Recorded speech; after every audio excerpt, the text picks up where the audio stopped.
मृत्यु के पश्चात एक व्यक्ति यमलोक पहुंचा।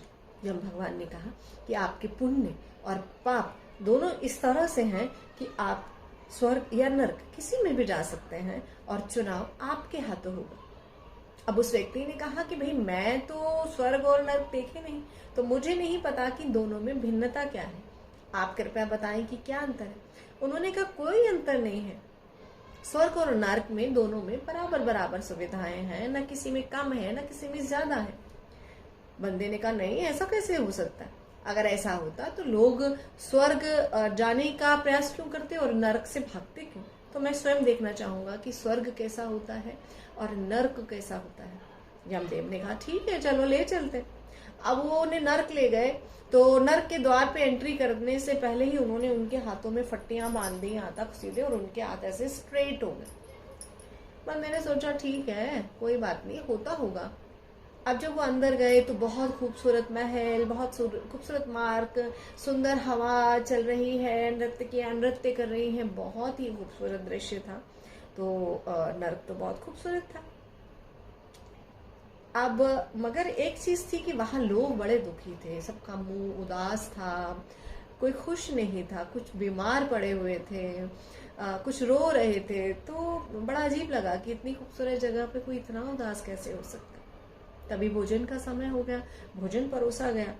सब वहां पर भी सबके हाथों में फट्टियां बंधी थी, तो सब खाने का प्रयास करे तो खाने हाथ जो है वो मुंह तक ना जाए, और भोजन बिखर गया। अब वहां से बंदे को स्वर्ग ले जाया गया। उन्होंने सोचा शायद स्वर्ग में फट्टियां नहीं लगती होंगी हाथों में, यही अंतर होगा, मगर ऐसा नहीं।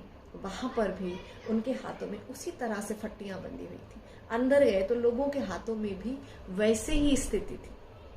वहां पर भी वही था, वही खूबसूरत महल थे, अट्टालिकाएं थी, सुंदर नदी पर्वत झरने थे, और नर्तकियां नृत्य कर रही थी। भोजन का समय आया और भोजन परोसा गया, और लोगों ने भोजन अपने आप को खिलाने की बजाय एक दूसरे को खिलाना प्रारंभ किया। तब उन्हें पता चला कि स्वर्ग और नर्क में मैं और हम का अंतर है। सुविधाएं वही हैं, मगर जब आप मैं से हम हो जाते हैं तो आप अपने आसपास एक स्वर्ग का निर्माण करते हैं।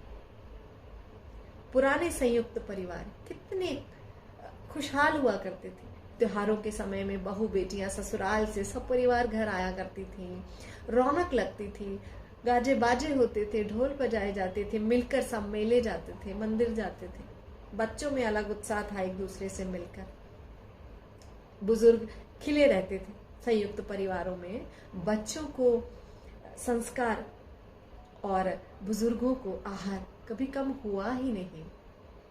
फिर जिद आ गई स्त्रियों की कि मैं तो अपना परिवार अलग बनाऊंगी, अकेले जीऊंगी। और फिर हमने अपने चारों ओर नर्क बना लिया, क्योंकि अकेले परिवार संभालना इतना आसान भी नहीं। अकेले परिवारों में अकेलापन सबसे पहले चला आता है। अकेले परिवारों में असुरक्षा की भावना, बच्चों में कुसंस्कार अपने आप जन्म ले लेते हैं। अगर संभव हो तो आइए संयुक्त परिवारों की ओर चल पड़ते हैं। कुछ नहीं तो वर्ष में एक बार दो बार हम सब इकट्ठे होकर बैठते हैं, बातें करते हैं, और अपने बच्चों को वापस से उसी ओर जाने की शिक्षा देते हैं जहां से हम चले आ रहे हैं, संयुक्त परिवारों की ओर से। हमारी पीढ़ी ने तो गड़बड़ कर दी, कम से कम आने वाली पीढ़ी, उनकी आने वाली पीढ़ी तक एक संयुक्त परिवार का निर्माण करें। जैसे ही ऐसे परिवार बनेंगे, मकानों के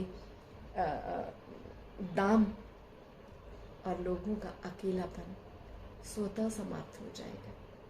ये जो हमने बना लिया है ना कि मैं जब परिवार बनाऊं तो मैं, मेरे बच्चे और मेरा पति ही परिवार होगा, उसमें बाकी किसी की गुंजाइश नहीं है।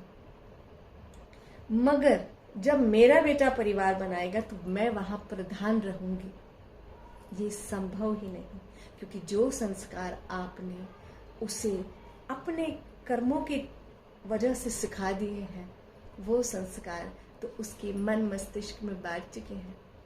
उसके लिए भी उसके परिवार में वो, उसके बच्चे और उसका जीवन साथी होगा, आप नहीं होंगे। आइए लौट चलें अपने स्वर्ग की ओर। आइए वो स्वर्ग जो हम छोड़ आए हैं एक बार फिर से बनाएं। आइए एक बार फिर हम संयुक्त परिवार सजाएं।